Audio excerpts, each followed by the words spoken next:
আজ শুক্রবার, আসমানের দরজা খোলা রয়েছে। আপনারা শুধু আল্লাহ তাআলার এই শক্তিশালী নাম শুধু আপনারা 203 বার পড়ে দেখুন ভাগ্য আপনার কিভাবে পরিবর্তন হচ্ছে। আপনি কি চান জীবনে? আপনার কি লাগবে? টাকা পয়সা, ধন সম্পদ, যা চাইবেন আল্লাহ তাআলা তাই কবুল করে নেবেন।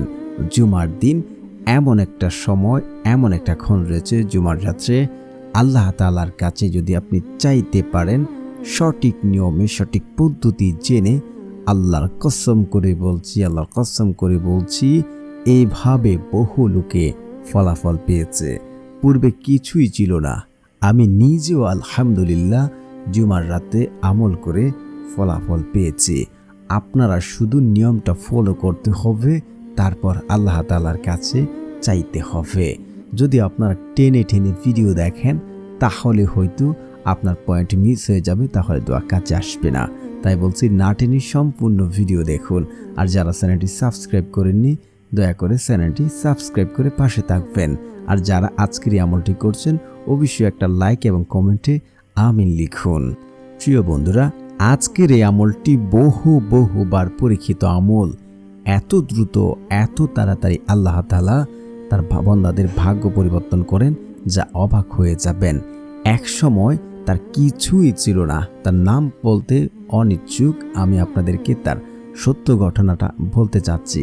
তার এক সময় কিছুই ছিল না, তার সংসারে অভাব ছিল, কোনোভাবেই সে কিছুই করতে পারছিল না। এক পর্যায়ে সে গ্রাম ছেড়ে চলে যায়। তারপরও সে কোনো কিছু করতে পারছিল না। কিন্তু একদিন সে হুজুরের কাছে গিয়ে এই আজকের আমলটি নিয়ে আসে। সে বলছিল যে এক সময় তার স্ত্রী, তার সন্তান, তার পিতামাতা, এমনকি একদিন সে কান্না করে বলল যে তার শ্বশুর বাড়িতে গিয়েছিল, সেখানে সে থাকতে পারেনি, তার শাশুড়ি তাকেও পছন্দ করেনি। তখন সে অপমান বোধ করে সে বাড়ি থেকে চলে আসছিল, সে রাগ করে চলে আসছিল, সে হতাশায় পড়েছিল। কিন্তু সে এই আমল করার পর অল্প কিছু দিনের ভিতরে সে দেখতে পারে তার জীবনে পরিবর্তন আসা শুরু করছে। যে ছোট্ট করে একটি ব্যবসা দিয়েছিল, সেই ব্যবসার টাকা দিয়ে সে আজ ভালো একজন ব্যবসায়িক এবং তার আজ অনেক টাকা পয়সা রয়েছে।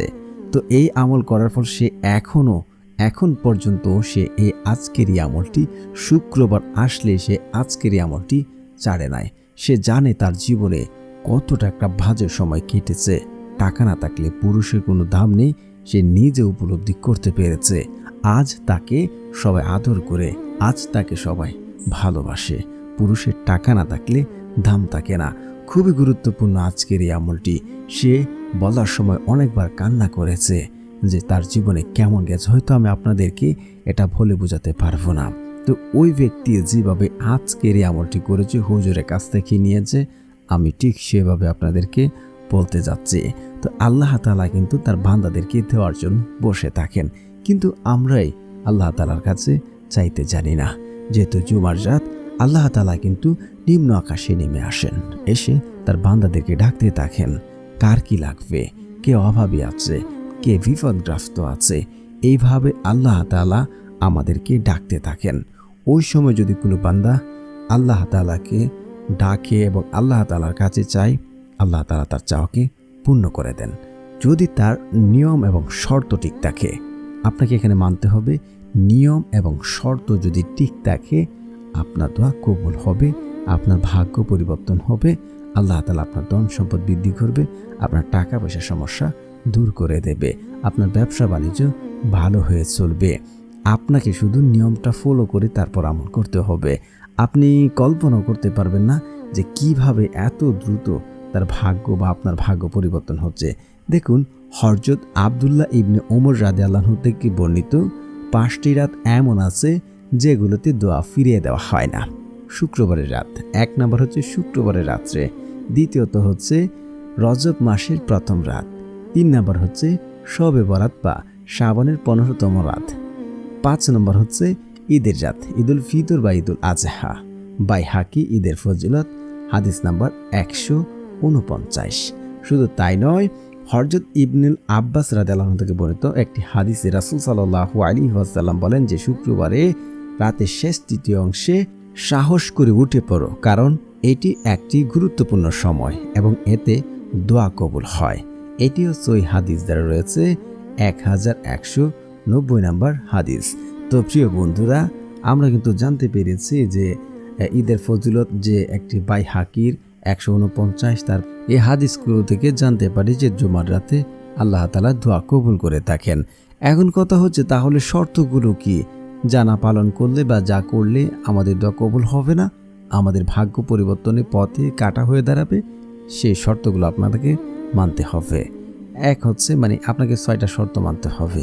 এক হচ্ছে যে ব্যক্তি দোয়াতে হারাম কোনো দোয়া করে, দোয়া করছে দোয়াতে হারাম সম্পর্কে কোনো দোয়া রাখলো, ওই দোয়া আল্লাহ তাআলা কবুল করবেন না। আপনি হারাম দোয়া করছেন এবং আল্লাহ তাআলা নাফরমানি করছেন, ওই দোয়া কবুল করবেন না।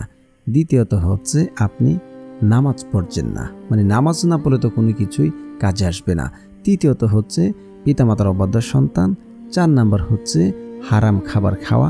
5 নাম্বার হচ্ছে আত্মীয় সম্পর্ক চিহ্নিতকারীর দোয়া করলে ওই দোয়া আল্লাহ তাআলা কবুল করেন না। সর্বশেষ হচ্ছে যে ব্যক্তি তাড়াহুড়া করে।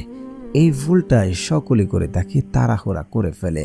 আমার দোয়া কবুল হচ্ছে না, ফলাফল পাচ্ছি না, আল্লাহ আমাকে দিচ্ছে না, এগুলো অযথা। এই যে কথাবার্তা বলেন, এই সকল কথাবার্তা বললে আপনার দোয়া আর কখনোই কবুল হবে না। হাদিসে রয়েছে বান্দার দোয়া ততক্ষণ পর্যন্ত কবুল হয় যতক্ষণ পর্যন্ত সে বলে যে আমার দোয়া কবুল করা হলো না। তাড়াহুড়া করবেন না, কখন দিলে ভালো হবে, কি দিলে ভালো হবে, আমার থেকে আপনার থেকে আল্লাহ তাআলা ভালো জানেন। আপনি নিয়ম মেনেছেন, শর্ত মেনেছেন, বা যাদের দোয়া কবুল হচ্ছে না, দেখুন এই 6টি শর্ত আপনার মাঝে আছে কিনা, কিন্তু নেই, তাহলে আপনার দোয়া 3টা থেকে যে কোনো একটা হবেই হবে। এক হচ্ছে আপনি যা চাচ্ছেন আল্লাহ তাআলার কাছে, টাকা পয়সা ধন সম্পদ যা চাচ্ছেন, সাথে সাথে আল্লাহ তাআলা তা কবুল করে নেবেন এবং দুনিয়াতে আপনাকে তা দিয়ে দেবে। নয়তোবা আপনি যা চাচ্ছেন এর চেয়ে বড় কোনো বিপদে পড়তেন আপনি, হয়তো আপনার স্ত্রী, আপনার সন্তানের, আপনার বড় কোনো অসুস্থতা হতো, কিন্তু এই দোয়ার ওসিলাতে আল্লাহ তাআলা এই দোয়ার ওসিলাতে তার ওই সকল বিপদ আপদ থেকে উদ্ধার করে দেন। শুধু 2টাই গেছে, আপনাকে নগদ দিয়ে দেবে, নয়তোবা আপনার এই বিপদ আপদ দূর করে দেবে, নয়তোবা সে দোয়া আপনার জন্য আখিরাতের জন্য আল্লাহ তাআলা রেখে দিয়েছেন। তো আমরা কিভাবে বুঝবো যে আমাদের দোয়া কবুল হয়নি? যদি শর্ত ঠিক থাকে, তার আপনাকে বুঝতে হবে 3টা থেকে যে কোনো একটা হবে। এখন কথা হচ্ছে তাহলে আজকের আমলটি কিভাবে করব? আমলটি করার জন্য সর্বপ্রথম আপনার উজু করবেন। যেহেতু আমরা রাত্রে আমল করছি, এটাকে তাহাজ্জুদের নামাজের সময়, তাহাজ্জুদের সময় আল্লাহ তাআলা তার বান্দার সাথে সরাসরি সম্পর্ক স্থাপন করেন। তো ওই সময় আপনার 2 রাকাত 4 রাকাত, যার যত রাকাত ভালো লাগে আপনারা তাহাজ্জুদের নামাজটা পড়ে নেবেন।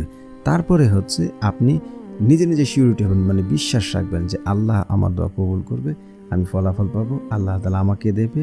আল্লাহর কসম করে বলছি আপনার দোয়া কবুল হবে।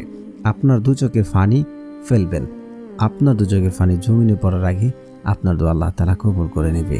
পূর্বে পাপের জন্য লজ্জিত হবেন, কান্নাকাটি করবেন আল্লাহ তাআলার কাছে, আল্লাহর কসম করে বলছে আপনার দোয়া কবুল হয়ে যাবে ইনশাআল্লাহ। তারপরে হচ্ছে আপনার দোয়া দ্রুত কবুল হওয়ার জন্য, আপনার বিপদ আপদ দ্রুত দূর হওয়ার জন্য, অভাব-অনটন দ্রুত দূর হওয়ার জন্য বলছি। দ্রুত বলতে আরও দ্রুত, এটা একদম হাদিস দ্বারা প্রমাণিত রয়েছে। আপনারা আবু দাউদের হাদিস নাম্বার 1518 নম্বর হাদিসটা যাচাই করে দেখবেন। যে ব্যক্তি ইস্তিগফার পড়ে, ওই ব্যক্তির জীবনে যদি অভাব অনটন, দারিদ্রতা, ঋণের সমস্যা, সে দুনিয়াতে কঠিন থেকে কঠিন বিপদে পড়ে গেছে, মিথ্যা মামলায় ফেসে গেছে, কোনোভাবে উদ্ধার হতে পারছে না, এই ইস্তিগফারের ওসিলায় আল্লাহ তাআলা ওই সকল সমস্যা দূর করে দেবেন, কুদরতিভাবে পথ দেখিয়ে দেবেন।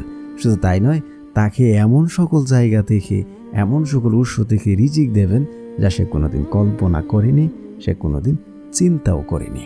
অবশ্যই আপনারা 121 বার ইস্তিগফার পড়বেন।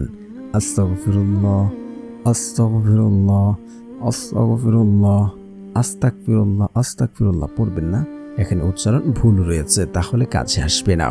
তারপরে হচ্ছে আপনার এই 2টি জিকির পড়ে নেবেন 100 বার করে।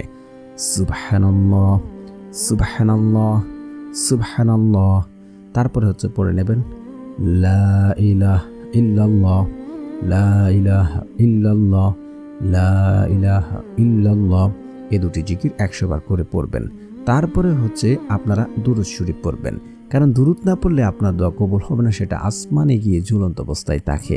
তো যারা দুরুদে ইব্রাহিম পারেন না বা যারা পারেন পড়ে নেবেন, না পারলে আপনারা এই ছোট্ট দুরূদটি আপনারা 11 বার করে পড়ে নেবেন। সাল্লাল্লাহু আলাইহি ওয়াসাল্লাম, সাল্লাল্লাহু আলাইহি ওয়াসাল্লাম, সাল্লাল্লাহু আলাইহি ওয়াসাল্লাম।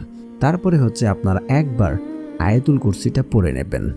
আল্লাহু লা ইলাহা ইল্লা হুয়াল হাইয়ুল কাইয়্যুম লা তাখুযুহু সিনাতু ওয়া লা নাওম লাহু মা ফিস সামাওয়াতি ওয়া মা ফিল আরদ মান জাল্লাযী ইয়াশফাউ ইনদাহু ইল্লা বিইজনিহি ইয়ালামু মা বাইনা আইদিহিম ওয়া মা খালফাহুম ওয়া লা ইউহিতুনা বিশাইইন মিন ইলমিহি ইল্লা বিমা শাআ ওয়াসিয়া কুরসিয়ুস সামাওয়াতি ওয়াল আরদ ওয়ালা ইয়াউদু হিফযুহুমা ওয়া হুয়াল আলিয়্যুল আযীম।